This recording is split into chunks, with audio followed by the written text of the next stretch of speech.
My wife's always around too. I feel always like near, especially about home. It's like I married a cat that I'm like, you just always on me. If I go to the bathroom, she's like, I'm gonna paint the bathroom door while you're in there. I'm like, you couldn't do it later? No, I had all the time to do it. I thought I'd wait till you went in, and that's when I was gonna start. If I eat something she doesn't approve of, it pops up, man. I mean, I'll try to sneak it. I could eat an Oreo cookie in the attic at 3 a.m., and I would bet my life a light would cut on, and she'd be like, what are you doing up here? And if I questioned it, it was like, what are you doing up here? She's like, I'm always up here. This is when I do my attic stuff. She put Life 360 on my phone. That's so they can treat you when they're not near you. You might not even know you have it on your phone. It's worse than what the government's doing. I would rather the government track me than her. She just calls me, why are you at Krispy Kreme donuts? I'm like, look, I'm not gonna live like this, all right? If I want donuts, I'm not gonna lock my phone in a gym locker and go pay cash for donuts.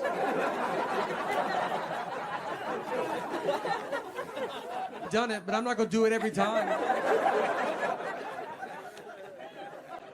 God forbid I go to a store she has a coupon for. I'll be walking into the parking lot just to get a call, buy anything, I have a coupon.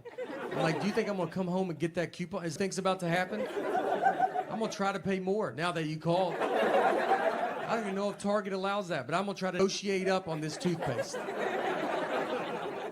You better hope they don't round up. I'm rounding up. I hate coupons so much, and she's addicted to them. She will not let me leave. Like, I got a coupon. I'm like, I just feel so stupid. I'm buying deodorant, and I'm like, I don't have all the money, but I'm almost there. But I do have this coupon. One day, I hope to be able to pay full price. We are saving up as much as we can. On a sadder note of sorts, we had to put our dog down recently. And it's a tough thing to do, nothing was wrong with her. I'm just really busy right now. And she was very sick. That was a joke, all right? That was a joke. She would have loved that joke, so don't you worry about it. That's the type of humor she had. She was a rescue. It's not your labradoodle humor, all right? A little darker.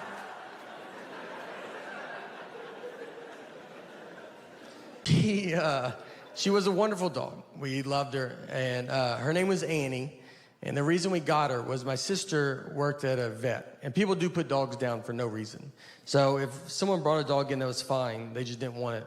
My sister couldn't do it, so she would walk the dog back and then just steal the dog. I don't know the laws on all that, but I'm sure now people are finding out that their dog's still alive right now. So we got Annie. Annie was getting put down. She was a hunting dog, and she was terrible at it. And she was bred to be a hunting dog, and she was just like a misfit toy that just didn't do it. She got shot once, and that's because the guy, he would be like doing target practice, and then she'd just walk in front of the targets, and he would hit her. He's like, what are you doing? And she's like, what are you doing? She had no awareness about her, the senses that dogs have. We had turkeys in our backyard once, and I let her out to go chase these turkeys. Retired hunting dog, figured that's fun. And we have a very normal backyard. It's not Yellowstone Park. You can see all of it at all times. Push her out, and she just pees and then comes back in the house. Never sees the turkeys. And I'm just looking at her you didn't feel anything? Nothing was going? I sensed it as a human on the couch. I felt there was turkeys outside. You want to take just one lap around, see if... The guy used her a lot for duck hunting, so he would shoot a duck. She's supposed to run and go get it and then bring it back. So what I like to picture is he shoots the duck, she runs out, comes back, no duck. And she's like, I don't even know what we're doing. All right, I did not. A million things flew in the air when you shot that gun. And I'm supposed to know which one you hit. And the guy's just looking at her, and then she's like, you're not even the guy that I came out here with. Do you see, is there another guy out here by any chance? It's great having it. I've been married for 7 years, and so now we just have a 1-year-old daughter, so it's getting pretty serious. And this is way over the edge. We were living in New York when my daughter was to be born, but I'm from Tennessee, so we flew home and my daughter was born in Tennessee. I didn't want her to be born in New York. Like, I don't need her growing up thinking she's baby. So I was like, you start where we start, all right? That. It was wild. Does anybody have kids here? Or a couple? One? The rest is like when this city dies. All right. Yeah. It's wild. I remember on the way to the hospital, I told my wife, I was like, look, I don't want to see anything, all right? It's going to be gross. I wish it was like the 50s when they didn't even let men in the hospital. But it's not. Now, like, do you want to deliver the baby? We'll do most of it. They just pull the baby out, and then they just tell you, here, cut the umbilical cord. They just tell you to do it, like, real fast. Like, I didn't take a class. They just act like I'm the guy that cuts umbilical cords at the hospital. I almost cut the wrong part, and they were like, that's not... I was like, oh, maybe, you did go to doctor school for this.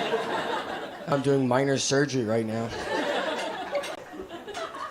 Then they just hand you your baby, and they're like, all right, we'll see ya. And that's when you're like, I'd really like your help now. Like, this is... I need you to live with me or something. The first question I asked, they should have probably kept... Like, I was like, how much do you feed it? That'd be a lot. I was buying a hamster at a pet store.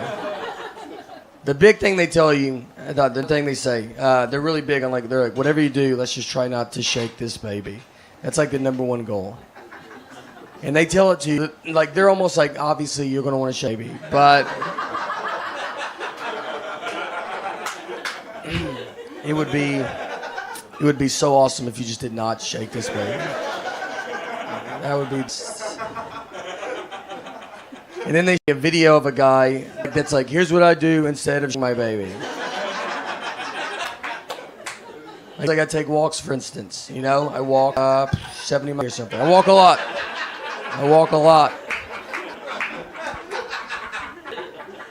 Then I signed a certificate like I was in kindergarten that said, all right, I promise, I swear to God, I won't shake the baby. Asking me about this.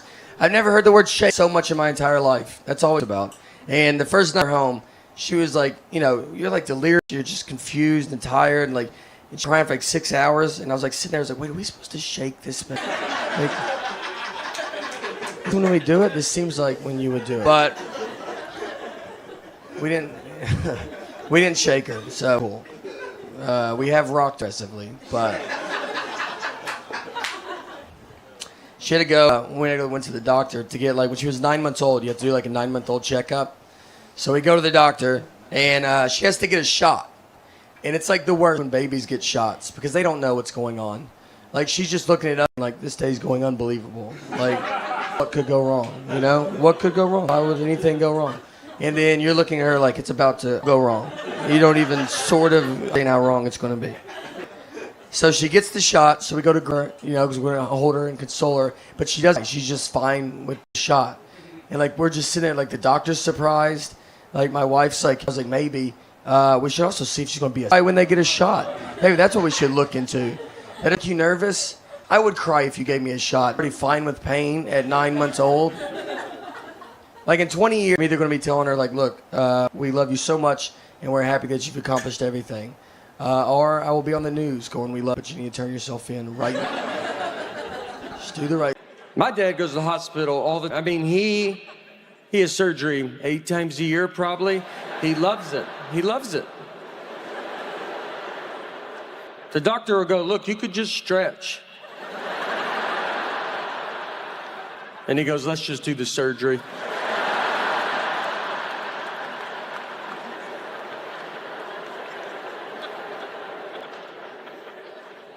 He had surgery because he was addicted to Afrin, the nose spray. Yeah. Look, I got addicted to Afrin as well. I would honestly tell you, if you don't know what it is, I would tell you not to get involved. It's one of the best things I've ever been part of. When I was on it, too, my wife was furious. I had to try to hide it from her.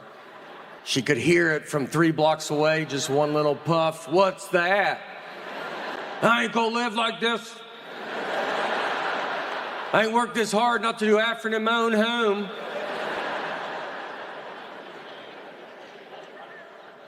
So my dad, they go to the doctor, him and my mom. And the doctor was like, do you use Afrin? And my dad goes, no. And the doctor was like, I can tell that you use it. I was just saying that. So he goes, how long have you used it? And my dad said 5 years, which is a lie. And my mom is like, she's like, well, tell the truth. You know, she goes, he's used it for 45 years. He used Afrin 45 years. Just for reference, if you don't know, the back of the box suggests no more than 3 days.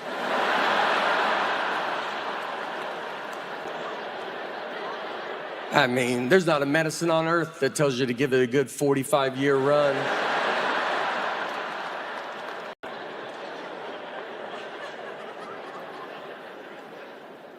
My wife's good though. She's put up through a ton with me. Like I remember 3 months into our marriage, one night I came home and I was like really drunk. I was hammered, and I know she loves that, so I spoil her a little bit. I'm like a pretty guy. So we go to bed, and all right, I'll be honest with you, I peed the bed. Yeah. I shouldn't have. That's pretty good though. I kind of like blamed it on her. Like I remember, I just woke up and I go, hey, what's wet? All right. Did you pour a perfect circle of water underneath me? A flawless circle.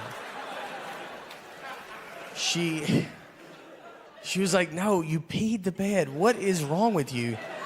Did I marry you or did I have you? I have no idea at this point.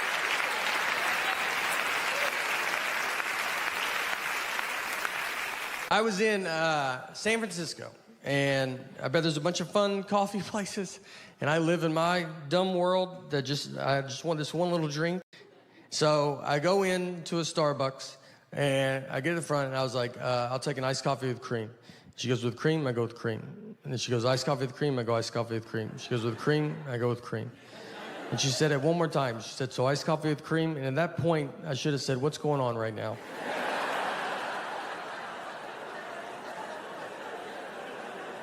Where are you at in your head? Because I feel like we're in two different places. But I was nervous, and there was people behind me, and I was like, cream or no cream? Honestly, I'll give you $20 if you let me leave right now.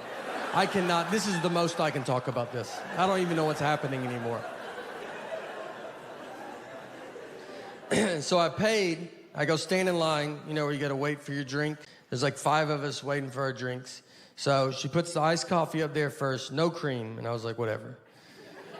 I'll just do it myself, you know? Like, I don't like doing it myself, but I was like, all right, I'll just do it. So before I could get it, she's walked back with a can of whipped cream, and she's shaking it. And I'm just looking at it, like, thinking that's someone else's. I'm like, someone's getting whipped cream. That's fun. One of you guys are getting whipped cream? And I look down, and she starts spraying the whipped cream on top of my iced coffee.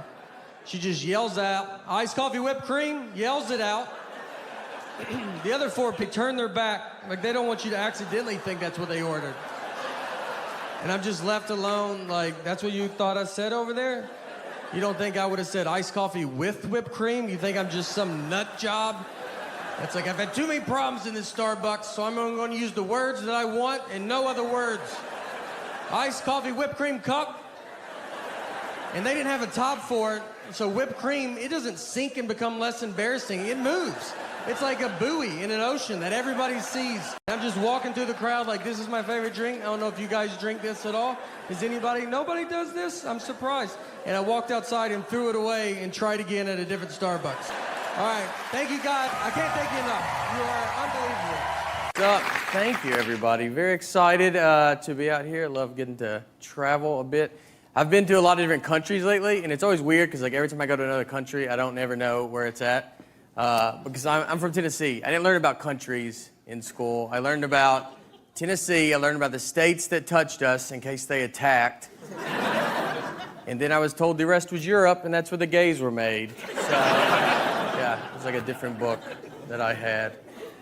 I'm married as well. I've been married for 5 years now. It's getting pretty serious. So, yeah, I've been with my wife actually since I was 21, and I'm 32, so I've actually never dated another girl. I realize I have no dating jokes though, you know, and like I have like one, like, hey, you ever go on your first date ever with a girl and marry her? Did nobody? Nobody? I'll try to other people. My wife always tried to test my love too. Like she asked me recently if I would take a bullet for her. And yeah, like for one, first of all, she runs with a pretty rough crowd, so it's probably going to happen. So I had to think about it, and I told her yes. But like honestly, the only reason I said yes was because, all right, like I don't know how fast a bullet is, like exactly, but it's like pretty fast, right? Like you don't hear a gun go off, and you're like, oh, I should get over there and get in front of that, right? So all I gotta do is like stand there, like she'll get shot, right? So she'll go down. I just gotta dive immediately after she goes down. So she goes, I go. I'll be like, did I get it? I'll feel around. I know her. She's gonna be pissed at me about it. And she's gonna be like, no, you didn't get it, like you get nothing. I'll be like, oh, great, we're in a fight now. All right, well, maybe that wasn't reasonable to ask me to do. Did you ever think of that? It's a bit unrealistic, all right? How fast do you think I am? If you want to ask a realistic question of someone to protect you, you should be like, hey, would you take a sword for me? That's much more realistic. You're going to see a sword. If you ever get stabbed by a sword, you knew you were near a sword for at least half an hour. No one pulls a sword out. You're like, I didn't know you had that sword. No, everybody knew, all right? Sword people were the worst.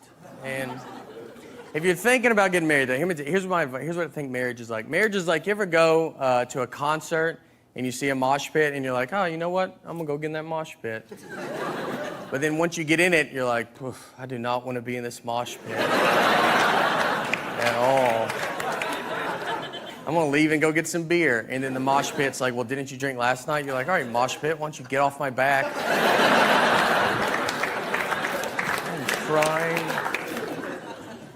I like to drink it up too. I'm a big fan. My wife's actually mad at me right now because I went out drinking like a few nights ago and I stayed out crazy late. So I'm gonna read. I have a sequence of text. I'm gonna read just to see if we can figure out where she got mad. The first text, my wife was at work at 3:03 p.m. She texted, "Are you awake?" 3:10 p.m. I texted, "Just got done jogging." I did not. 3:12 p.m. she texted, "Jog to the kitchen and do the dishes." She's funny. 7:04 p.m. I texted, "I gotta go do comedy." 7:08 p.m. she texted, "Have good shows. I love you." So there's no fight right there. That's sweet and fun. Now, I think she got mad somewhere over the next 11 hours. Because I did not resurface until 6:16 a.m. I texted, "I on my house."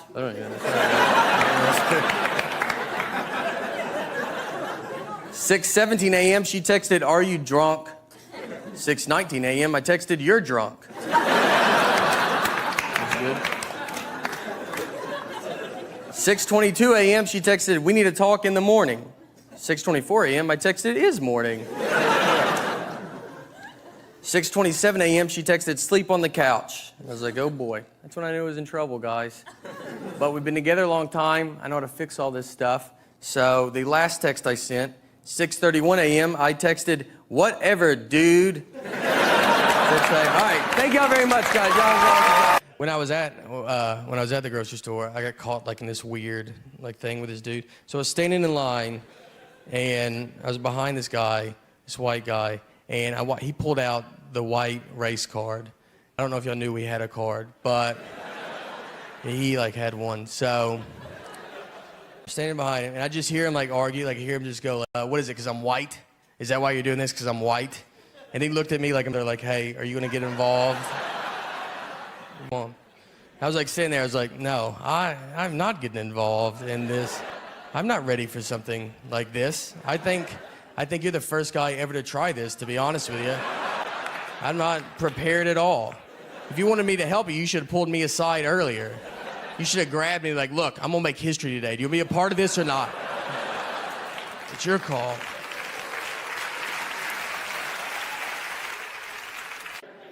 I had a hard time in school. When I barely graduated, got into a community college, barely got into a college they have to let everybody in.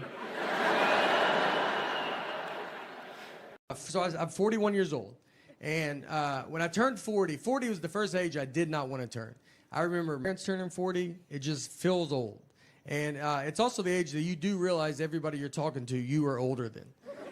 Before you're 40, I think everybody you talk to is your age. And the reason when you turn 40, you're just older than that person. I'll just be talking to them like, remember that? It's like 97, 98. They go, I wasn't born yet. You're like, golly, are you serious, dude? In my eyes, we look the same. Where's your dad at? Let me talk to him, because I swear I thought you were my age. She runs everything. She does stuff, doesn't tell. We got a new roof, and I did not know that. A whole new roof. I found out from my neighbors. They were like, how's that new roof going? I go, I don't know what you're talking about. And they go, you didn't know you got a new roof? I go, no, I did not. And then I had to go get her. You gotta go talk to them about that new roof you didn't tell me about.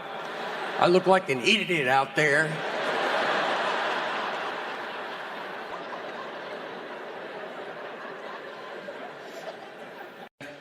We were, me and my wife were in Nashville last summer, and we went out on the lake with some of our friends, and we were floating in the water, and there was a guy in a boat, like right next to us, and my wife was like, oh, that's my ex-boyfriend in that boat.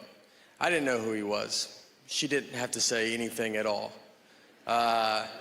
She was just basically like, are you having fun? Because I would like to put a stop to that and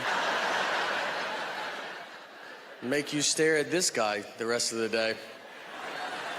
So I'm staring at him, and then I look at her, and she's staring at him. I feel like she's staring at him to see what her life would be like if she didn't marry me. So I started staring at him because I was like, I'm gonna see what my life would be like if I didn't marry her, you know? We were both putting so much pressure on this guy, and we have a daughter. We have a 3-year-old daughter, and we took her to Disney World, and I made the mistake of like telling my friends. They were just like, I don't know why you're taking her, you know, just wasting money. She's not gonna remember it. And like, it's exciting. Like she believes in Minnie Mouse. Like it's fun to see her get excited. Like, what should I do? Should I just in a closet and be like, do you remember yesterday? No? Well, until you start remembering things, I'm not gonna waste any of my money on you, you know? I love here in Montreal. I've been here a few times. Last time I was here, had a bit of a too much of a good time. Is that how you should say it? I was staying here at the hotel, super drunk, and locked myself out of my hotel room completely naked. And I remember getting all the way out, and then I hear the door shut, which is the most noise I've ever heard in my entire life. So I'm standing there, I'm like, what are you gonna do? And I was like on the 7th floor, and I was like, oh, there's no, I'll just jump out of that, you know? That's easier than talking to my wife about this. And I looked to the left, and there was a cleaning lady, and she's just staring at me. And I'm just like, what are you doing here? And you know why she's there? Because it's like 11 a.m. That's why she's there.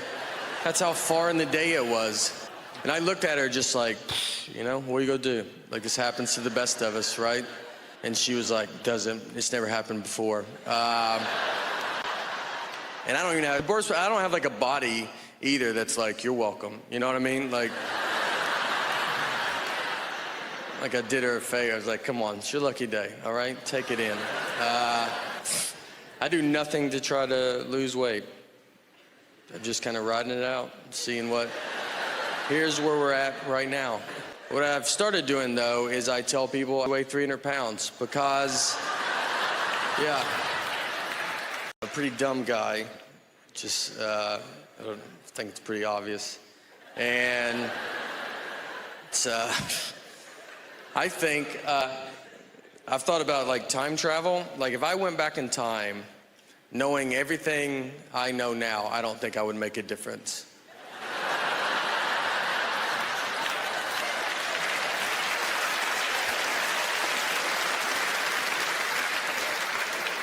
I don't think you would even hear about it. If I went back to the 20s and I like saw some guy on like an old phone, I'd be like, hey, eventually they have phones you just carry in your pocket. And he'd be like, yeah, how do they do it? It's like, I mean, I don't know. I don't know doing it. It's like a satellite or something. And they'd be like, what's a satellite? Well, I shouldn't have even brought that up then. It's like a round metal dish or something that's got to go pretty high in the air.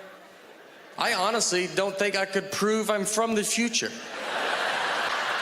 I mean, they would want some proof, you know? Who's the next president? Oh, boy. We took a trip to Florida, to Fort Lauderdale, and her and our daughter are flying from Nashville, where we live, and I'm flying from Detroit. We're meeting at Fort Lauderdale's airport. I have to find them when they land. So I called her, because I was about to take off, and I was like, all right, what time do you guys leave? She goes, noon. And it was 11:30, and they're still at home. I was like, Laura, I don't know if you even know what an airport is. But if that plane was in our driveway, I don't think you could make it.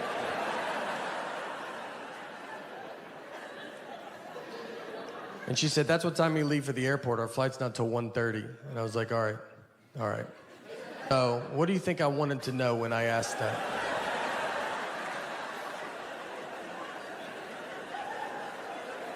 Is that what you thought the best time you could give me was a time that means nothing to nobody? What time did you go to bed last night? Just tell me that. I'll just look up all the planes that land in Florida, and I'll guess which one I think you're on. She said, I'm sorry I don't talk the way you want me to talk. I'm like, I want you to talk like a regular person, all right? Like you've been around people before, you know? We didn't talk in Florida, I'll tell you that.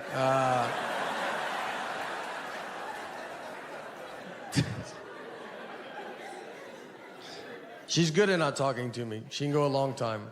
She could do her whole marriage career. And wives are the ones that keep it together the longest in a relationship. If you see an old married couple, like 80-year-old, they're 80, the wife is just, she's with it. And her husband, where are we at right now? Like I mean, our brains fall off a cliff, dude. Like she's the only reason he's out is because she's like, you better get out and let people see you a little bit.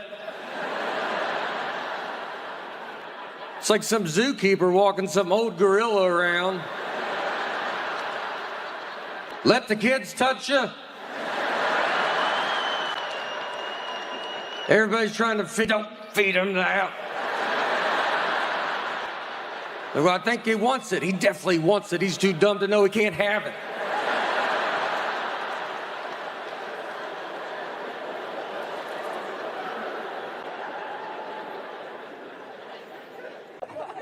People always talk to me very easy too, or like if I talk to a stranger, I can always feel it. And I think it's my eyes. I have big eyes, you know? And so I just get a lot of like, you still with me, man? And I'm just sitting there like, yeah, I mean, I'm listening. And he goes, all right, I don't feel like you could have been anywhere, you know? I got a reversible jacket at home and I have them because I didn't know it was reversible. Bought them at the same time. Tried them both on separately. Like the black one, thought might as well get one too. Went and laid them up there, and I remember they go, are you sure? I go, yeah, I think I know what I'm doing here, all right?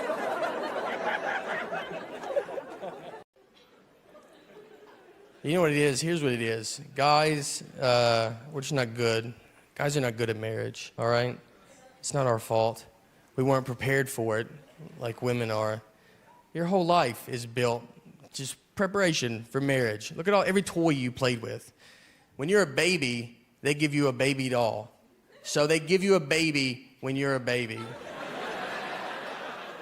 You don't even know you're alive yet, and they're like, look, I would probably start figuring this out. Like, this is where it's going. Then they give you Barbie and Ken. They live in a little house together, and that is where you learn how to make drama. You get...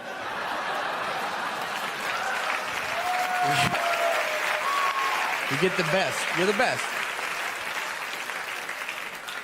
Then you would play house. Like you would like fake vacuum.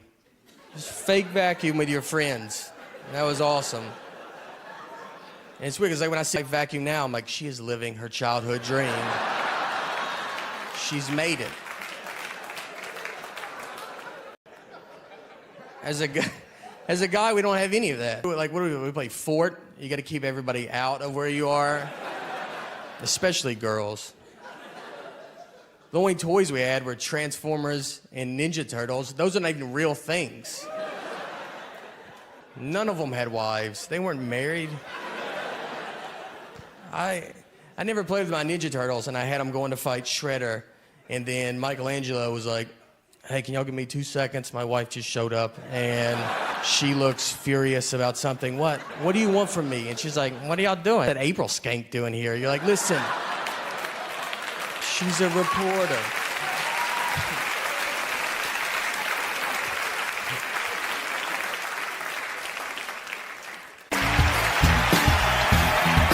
All right.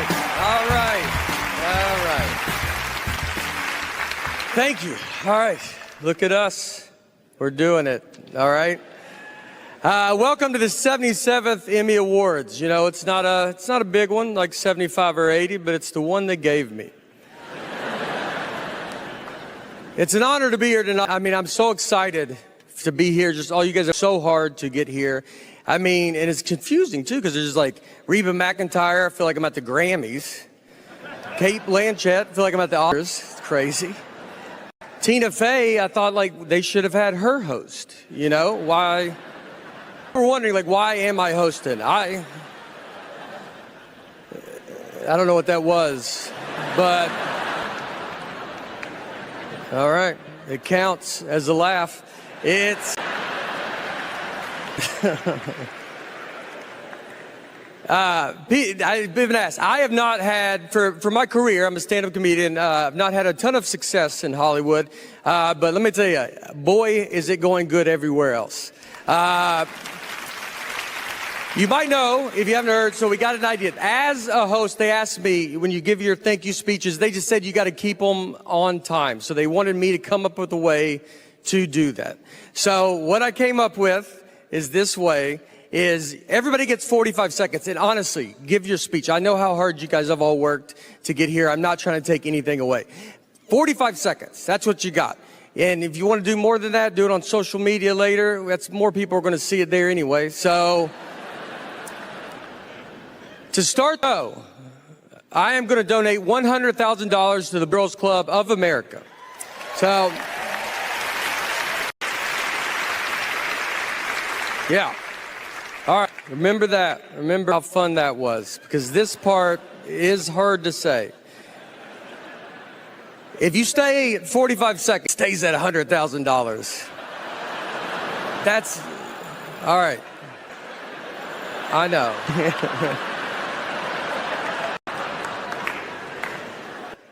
Every second you go on, every second you go over 45 seconds, we will deduct $1,000 away from the boys and girls. I know. Oh.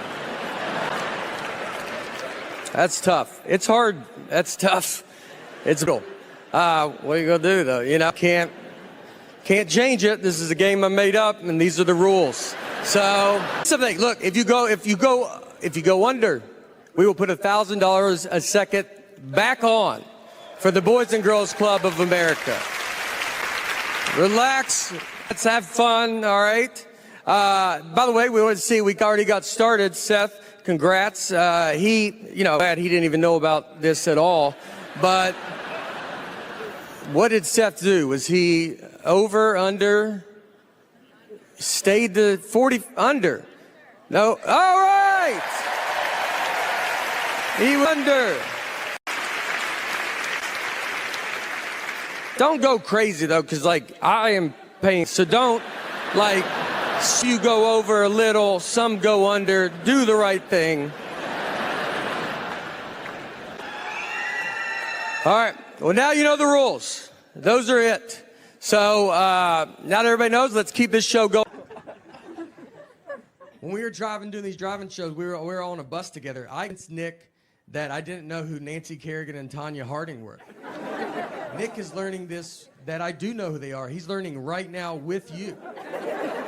I never told him. I absolutely know who they are. He brought all his references are just 90s sports references. He only can reference the 90s. And so he brings up Nancy Kerrigan and Tanya Harding, and I was like, "Who's that?" He's like, "What? You don't know who they are?" And I was like, I don't think anybody knows who they are. And he was like a huge story. It was like figure skating is like a mafia hit. I was like, "I've never heard this, dude. Don't you think I would have heard it?" I mean, I was like, "No one knows this." He's like, he's losing his mind. I go, "They should make a 30 for 30 if it's that." They did. Another guy's like, "They should make a movie about it." He goes, "There's a movie." And he's just losing it. And wives are the ones that keep it together the longest in a relationship. If you see an old married couple, like 80-year-old, they're 80, the wife is just, she's with it, and her husband, where are we at right now? Like I mean, our brains fall off a cliff, dude. Like the only reason he's out is because she's like, "You better get out and let people see you a little bit." It's like some zookeeper walking some old gorilla around. "Let the kids touch you."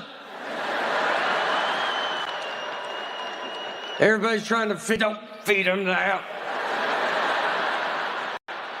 Well, I think he wants it. He definitely wants it. He's too dumb to know he can't have it.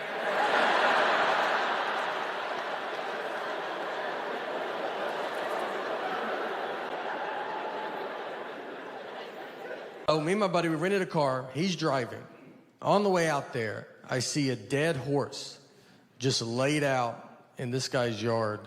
And I've never seen that before. And I was like, "Man, I bet you don't think about that when you buy a horse, it dying. You know, what do? That's a huge thing, dying in your yard.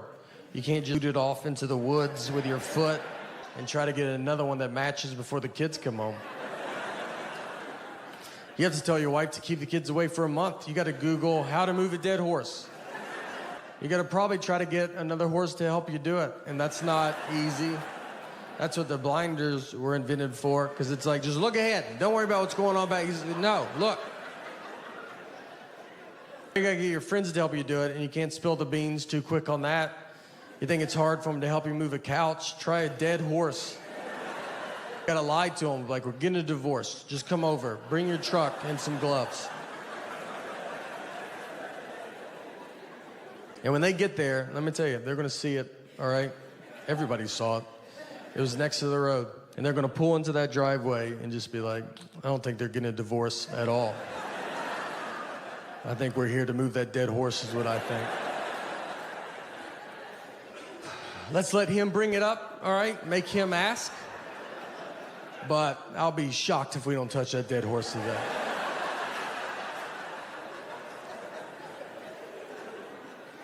And if you ever have to move a dead horse, I've thought a lot about all this.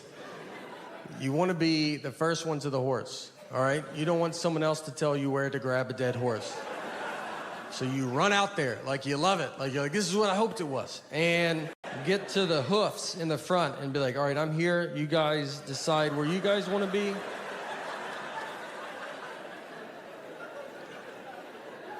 This is it.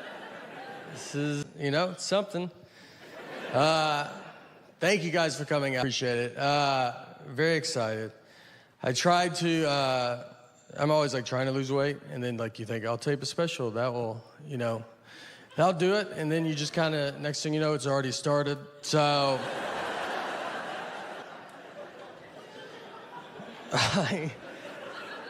I had a thing that happened that I do. It was like, I got to get it together. Like I like to golf. And so I would sometimes bring clubs and I'll golf on the road. And so I was in Florida and we go golfing. It's very hot, humid, gross. You get kind of feeling gross. So I wanted to change shirts before I drove back. And I go to the trunk of my car and I take my shirt off, standing there, no shirt. And this old man walks up and goes, "Olivia?"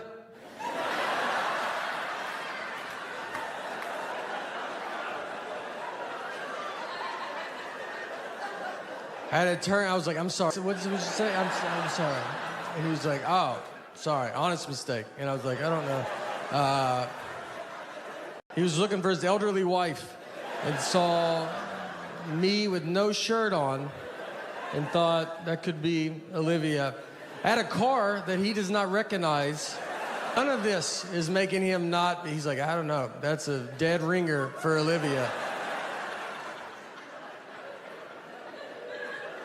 I don't know who he disrespected more, me or Olivia, to be honest. I mean, we could both have a word with him. The best wedding I've ever been to was my cousin's wedding. It was a real redneck affair. It was right outside Louisville, Kentucky, where my parents are from. And my cousin's name is Tuesday, which is a good start. The invitation said, Tuesday's getting married, rehearsals Friday, wedding Saturday. People were like, we gotta be there Monday for this wedding? How long is this wedding? It's a week? We get there, I'm wearing a button-down shirt, khaki pants, nothing crazy. I'm wildly overdressed. I look like I work there. Everybody else just has a football or basketball jersey on. My uncle, his daughters get married. He has his tuxedo jacket, pants, cummerbund, bow tie, no shirt. They forgot his shirt, and instead of waiting to go get it, he was like, let's do it without it, right? Like, that's... And he doesn't have a body that's like, that's cool, man. You know, he has a body that you're like, put your jacket on backwards, flip it around. Yeah. And then you see his back, and you're like, whew, all right, go back the regular way. Yeah, that's my fault. How's your back worse than your front? We go into the church, bride and groom. Looks like it's home and away. That's how many jerseys are in there. Guys are drinking beers in the church. Like, that's something I've never heard a pastor be like, guys, could we not drink alcohol in the church? And they're like, oh, didn't know this was the nice part of town. All right. The reception is next door, just at a lady's house, like in her backyard. Like, she doesn't do, it is, she's like, and I do receptions all the time.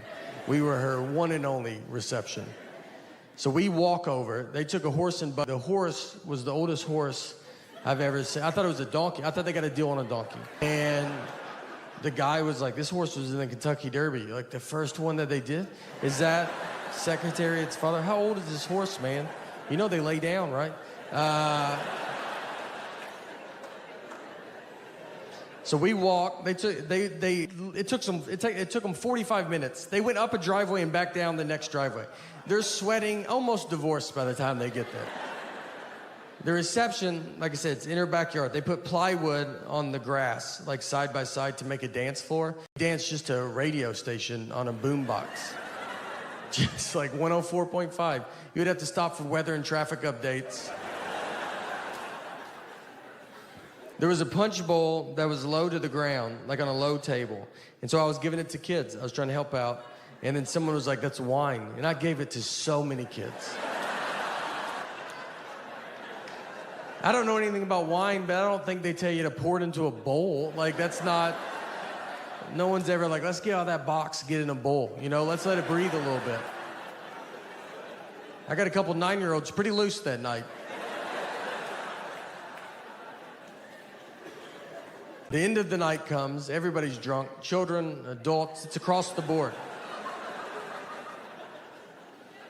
A fight breaks out. We hear some of y'all fight. And I mean, you're sitting there, you got a 50-50 shot. It's not your side of the family. We get over there, it's 100% our side. It's my dad's aunt and an uncle, both rolling around on the ground. They're in their late 70s. He wanted to leave, she did not. So they thought, let's just handle it in front of everybody. He's on top of him, she punches him, he then punches her, and you're like, you can't do that, you know? So we gotta get him apart, and he starts fighting us, and he's a pretty good fighter, all right? He's punching women in public. You don't think he's handled some dudes in his lifetime? That ends the night. You know, you can't be like, all right, guys, let's calm. Let's cut the radio back on, find a good station. Tuesday is sadly divorced now. That did not work out. My dad's aunt and uncle, sadly, it did work out. They're still together. So that's our family. You know, we come, it's a pretty wild bunch. I'm married, I'm still married, and thanks, yeah. I like to say it, you know, like I'm at the same job, just like, yeah, no, still work there. Yeah, right out of high school. Only job I applied for. My wife will tell me that she always says that I don't like the way she talks. And it's not her voice. I like the sound of her voice. That'd be a big problem, I think, if it was like, it's your voice. I just hate it. Just to go to couples therapy and be like, can you hear it right? Like, it's not, you know, it's not fun. It's the information that she chooses to tell me at times. You have to be careful. I just read about, there's this new device you can buy for your car, and it's like a keyless device, and you press it, it's got a heartbeat detector on it. So you aim it at your car, you press it. If it flashes, that means like someone is in your car and they're gonna kill you, all right? It's not gonna be good. So you press it. If you wanna buy it, it's like $550. If you do not have that money, you can do the old school route, which is just look in the window. It's either way, really. It's up to you. Very exciting. It's crazy. Look, if you're at home, I'm as shocked as you are that I'm here. So, it's, you know, I've come to this building for a long time, and so it's unreal to be here at this Saturday Night Live, which is crazy. It's all right there. My name is Bargatze. I'm from Tennessee. I'm from the 1900s. And, I just think you gotta say it. Like, the world is so future now, and I feel in the way of it. Hotels are futuristic. Like, you go, like, you take a shower, the shower's enclosed, but now a lot of hotels have half a glass, and water gets on the floor, and that's the future. That's what they want, and, you know, I would like a whole glass. They do half a glass because I'm still alive, so they're like, they don't want to hear me going, like, where's the glass at? So they do half a glass, and then the future, the floors are always wet. Every floor. I mean, I'm 44. My daughter's 11. When she's my age, it will be 2057. I don't even believe that's a real year. My movies didn't go that high in fake years. How am I going to talk to someone from 2057? I have more in common with a pilgrim.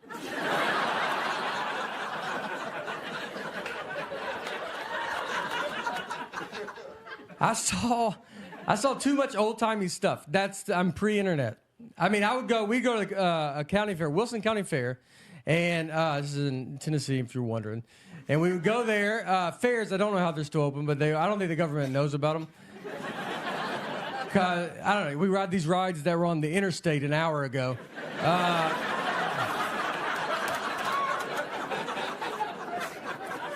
So my dad is a magician, if you don't know, and we would go watch him perform. This is the 80s. So we'd go watch him. My dad's doing magic. Right next to him, they had donkeys jumping off a high dive into a pool. So pretty tough to keep people's attention when my dad is like, is this your card? And everybody's like, hold on, this donkey's about to jump off this high dive. That's something you don't think you want to see till it's up there. And I use the word jump very loosely. Yeah, these donkeys are falling off this high dive, but can't put that on the sign, you know? You gonna watch a donkey fall off a high dive? You're like, no. What if he jumped? Well, at least he's into it.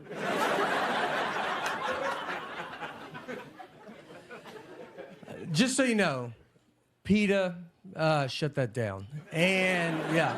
And that was one everybody was like, we get that one.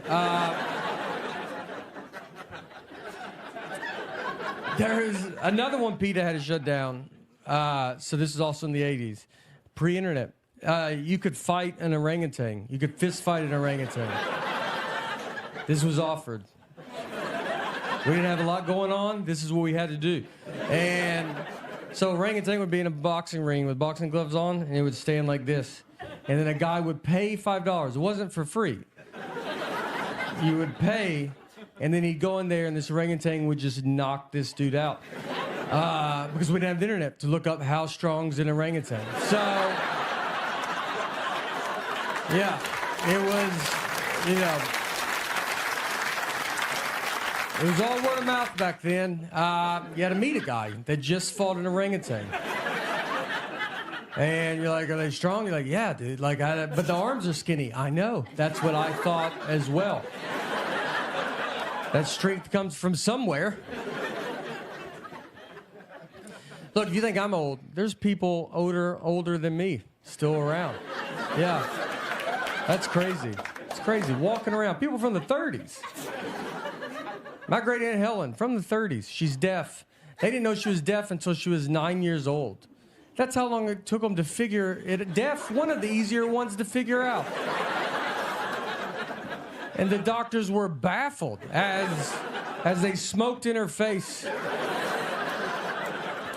And they're like, I don't know, you know. She's rude, I'll tell you that.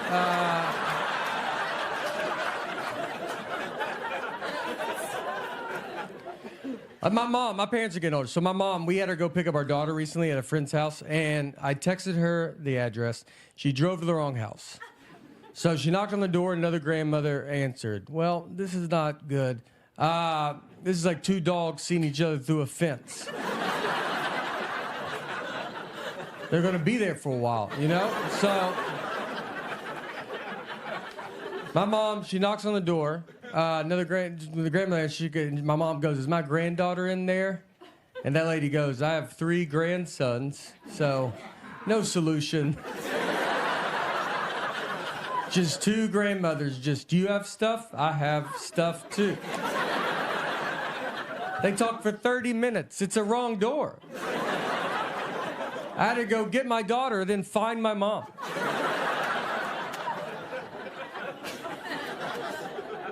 My dad, too. My dad's, you know, my dad has surgery 8 times a year, probably. And he loves it. He loves it. He had surgery because he was addicted to Afrin, the nose spray. Because, look, I've been addicted to Afrin, the nose spray. If you don't know what it is, I would honestly tell you not to get involved. It's one of the best things I've ever been part of. Solves everything immediately. When I was on it too, my wife she'd be like, what's that? No, she'd hear one puff. What's that? I go, I ain't gonna live like this. I ain't worked this hard not to do effort in my own home. So my dad goes to the doctor, and they were like, do you use Afrin? And he goes, no. And the doctor was like, I can see that you use it. I was just saying that. He goes, how long have you been using it? My dad said 5 years, which is a lie. But my mom was there, and she goes, how about 45 years? That's how long he's used it, 45 years. The back of the box says no more than 3 days. There's not a medicine on earth that tells you to give it a good 45-year run.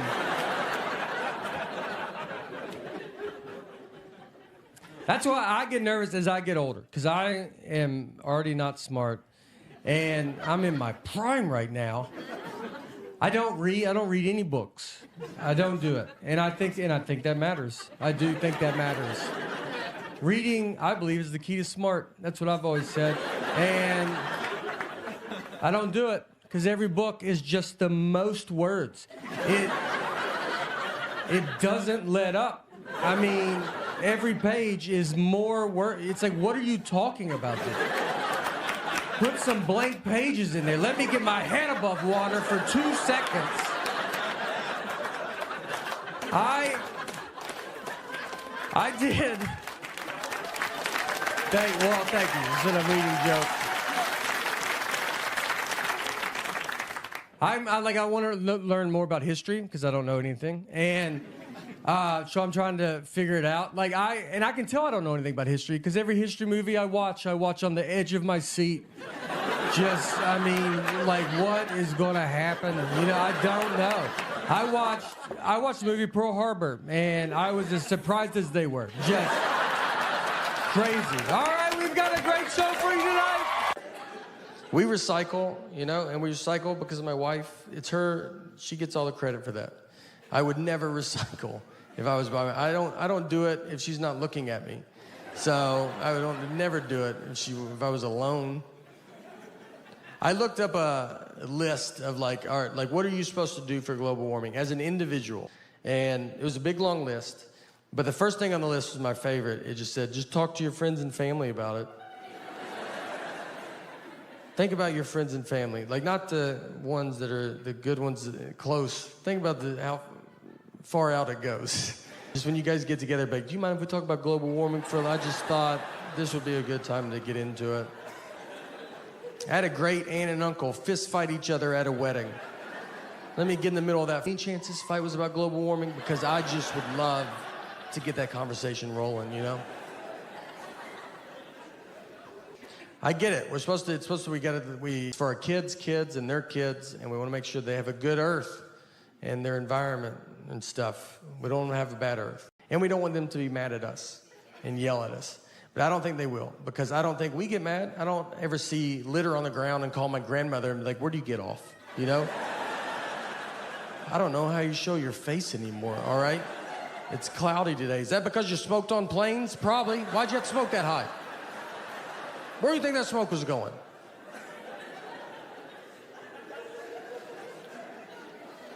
We did stuff as a kid. I did Earth Day as a kid. I think they still do Earth Day. And we did it. I'm from Old Hickory, and we were a plant, like DuPont plant we were a plant town. So they had a plant, and we went and planted trees in front of the DuPont plant. And there was just black smoke coming out of this, like, and we're just in front of it, like, this is for Earth. And if you can't even see us, it's so dark. And we're just like, this is for the Earth of stuff, and we're gonna breathe better. And you're like, I don't know if that's the problem.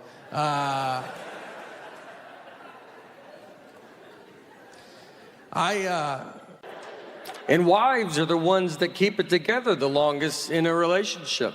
If you see an old married couple, like 80-year-old, they're 80, the wife is just, she's with it, and her husband, where are we at right now? Like I mean, our brains fall off a cliff, dude. Like the only reason he's out is because she's like, you better get out and let people see you a little bit. It's like some zookeeper walking some old gorilla around. Let the kids touch you. Everybody's trying to don't feed him that. Well, I think he wants it. He definitely wants it. He's too dumb to know he can't have it.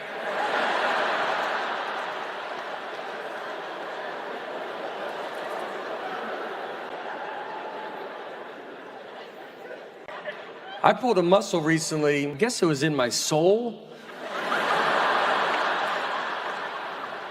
I mean, it was dead middle of my body. I thought it was the front, and then I was like, well, that back hurts too, you know, so. Well, what's in the middle? What muscle is in the middle?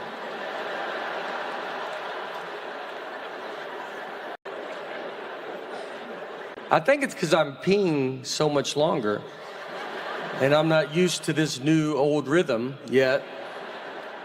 Because in your 40s, there's a lot of false stops. You learn pretty quick to be like, let's hang back, let's let traffic thin out a little bit. I watch young people come and go. I'm like, tell my family I'm okay.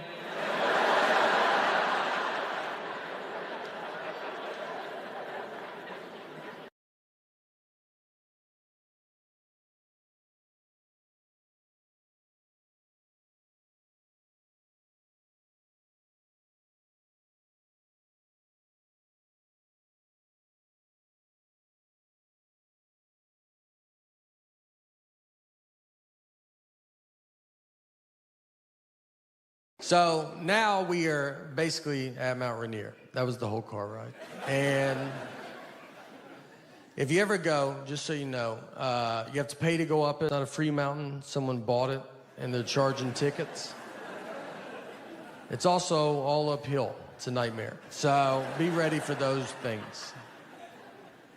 We drive up, we park, and we're walking up the trail. So went up it halfway. I mean, I can barely breathe. And this couple's coming down, so I stopped them. I was like, hey, is this enough where we're at? You know, is this like, you get it? Like, we're not trying to live on this mountain. And the lady goes, I'm 75 years old, and I did it. And I was like, all right, maybe that's why you didn't hear the question that I asked. Everybody's pretty cocky on the way down. I mean, there was women with babies. They had 3-month-old babies strapped to their chest. I was like, why would you bring that much extra weight with you? I left my wallet in the car. They looked exhausted. I'm surprised they're not just babies left up there and rangers have to come down. Whose baby's this? That's ours. We're gonna let it grow up and come down on its own. I live in Nashville, and I travel a lot of hotels. Every hotel I go in, I ask if they have a gym. Like, I'm like, you guys got a gym? I don't even have clothes to work out in. And it's just because other people are standing there, so I like to ask. I don't work out. I don't know if I have to say it. I'm lazy. I realized I was watching a football game once, and I'm sitting on my couch, and I was gonna get something to drink out of the refrigerator. And right when I get up to go get something to drink, one team kicked off to the other team. Before I could get back, the guy ran a 100-yard kickoff return, and I missed it. That guy ran 100 yards before I could get 3 to maybe 4 yards.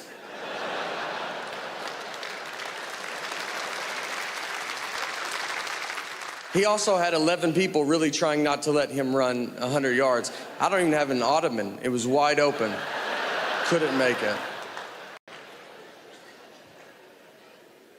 I did play sports growing up, though. I tried to play basketball for my school, but I got cut every year. So I had to play for my church, because the church cannot cut you. They have to let you play. Or maybe cut you, I don't know. You'd be pretty bad if they're like, look, we think you're good, but Jesus does not think you're that good. And he is our captain. I played baseball too. When I was 13, I was playing baseball. And one time I was up to bat and I get walked. So I take my base, I get to first base, I turned around and the catcher was still standing there and he was holding the ball. He's like staring at me, like he was like daring me to run. Like he was like, go, I bet you can't make it. And I was like, all right, man, I'm gonna go. So I just ran. When I ran, he threw it to second base. Ball goes in the outfield. So then I run to third base. The outfield grabs the ball. They overthrow third base. My third base telling me to go home. This is about to be an inside the park home run off a walk. I'm gonna be on SportsCenter. This is the biggest thing that's ever happened in baseball.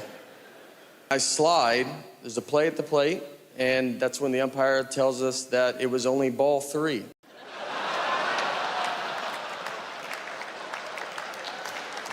I swear. True story. So we all have to get up. I'm like dirty for no reason. I gotta go get my bat right where I left it. I gotta bat again. It's 3 balls, 2 strikes. Next pitch, immediately kick out. I'm exhausted and over baseball. And I just looked at the ump and he was like, you can go now. I learned though that day, that if you're confident, you can get away with quite a bit. Because no one tried to stop me, and they should have, They knew I wasn't supposed to go. That's why the catcher was holding the ball, because he was like, I don't supposed to be going yet, right? And then I just ran to second. He's like, I'm wrong. No one's that dumb, And then he just launched to the outfield, who's barely paying attention. They think it's a hit, and the umpire figures it out. It's just easier to let me get all the way back to him, Let me feel what it would feel like. What was great too? No one ever told the parents. They never explained it. They were cheering. It's a pretty exciting play to watch. And then they just see me slide into home and then just stand up and bat again. They just are like, is that just a rule in baseball? I don't even know.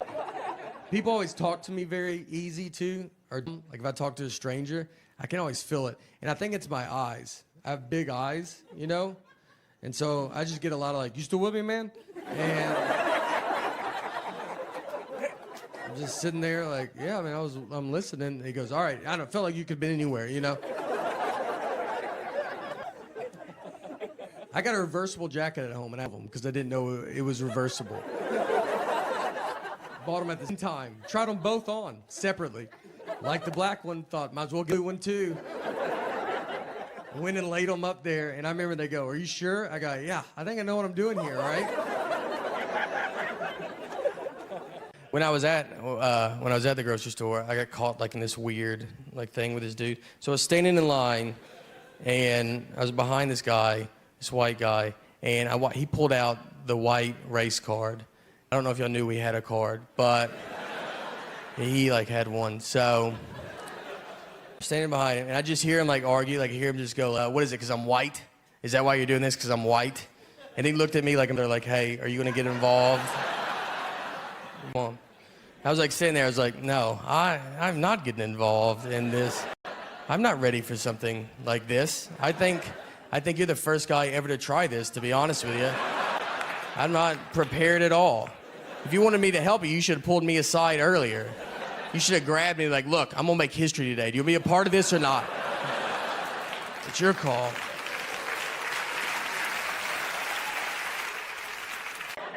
I pulled a muscle recently. I guess it was in my soul. I mean, it was dead middle of my body. I thought it was the front, and then I was like, well, that back hurts too, so. Well, what's in the middle? What muscle is in the middle?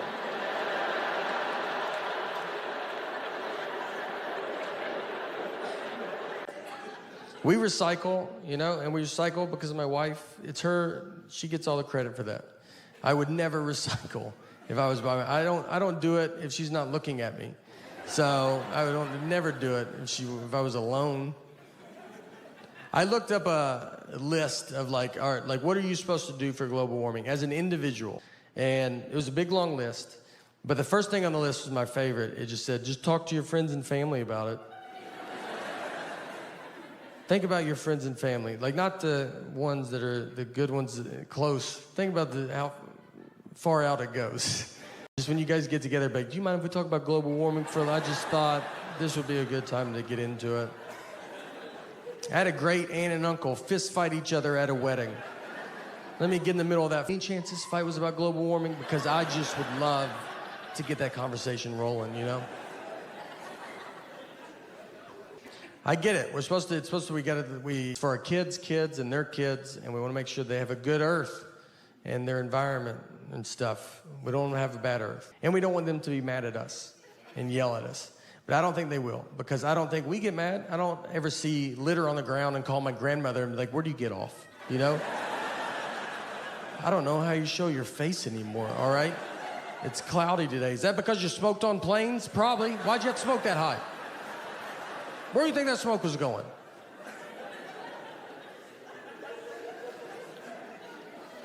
We did stuff as a kid. I did Earth Day as a kid. I think they still do Earth Day.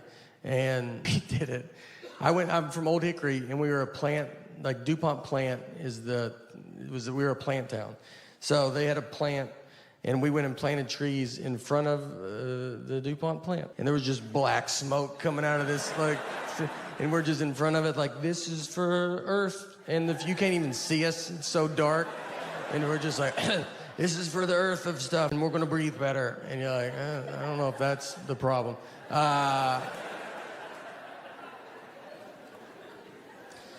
Our family, we just eat a lot of fast food.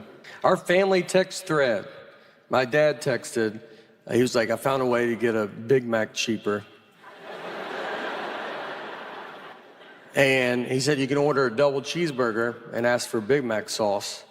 So he goes, it's cheaper, and they get rid of that third bun, so it's Atkins.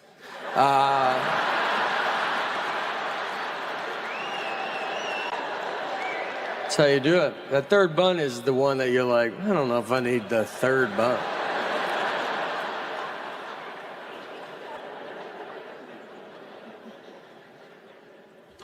Recently, I was walking in my car, and I had a college kid come up, and he was raising money, for nature, or it was for Earth. It was nature and Earth. I don't know. He used real words, but it was, basically, I felt he looked at me and he's like, it's going to Earth. And I was like, yeah, well, Earth is going through it right now. So he was telling me everything Earth is going through. It's pollution, He said, our water's being poisoned. You know, I said, not under my watch, but I understand.